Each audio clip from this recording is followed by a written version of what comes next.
உங்கள் தேவனாகிய கர்த்தர் தாமே உங்களுக்காக யுத்தம் பண்ணுவார். என் மகனே, உனக்காக நான் யுத்தம் பண்ணுவேன் என்று ஆண்டவர் சொல்றார். என் மகளே, உனக்காக நான் யுத்தம் பண்ணுவேன். உங்க கூட யார் யுத்தம் பண்றாங்க? வீட்டுக்குள்ள, வெளியில, வேலை செய்யற இடத்துல, பிசினஸ்ல அல்லது உங்களுடைய ஊழியத்துல யாரோ யுத்தம் பண்றாங்களா உங்களுக்கு விரோதமா? நீ ஒன்னும் பயப்படாத. அவங்க எப்படிப்பட்ட ஆளாவும் இருக்கலாம்.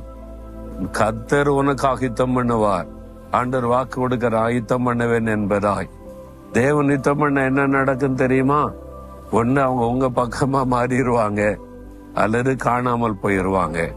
ஆண்டவர் யுத்தம் பண்ணினா ரெண்டுல ஒண்ணு நடக்கும். வேத புஸ்தகத்துல இஸ்ரவேல் மக்களுக்காக கர்த்தர் யுத்தம் பண்ணின பல சம்பவங்கள் எழுதப்பட்டிருக்கிறது. அதுல ஒன்று இது மாதிரி கடல், செங்கடல் இருக்குல்ல, செங்கடல் கரையில இஸ்ரவேல் மக்கள் பாளையம் இறங்கி இருக்கிறாங்க.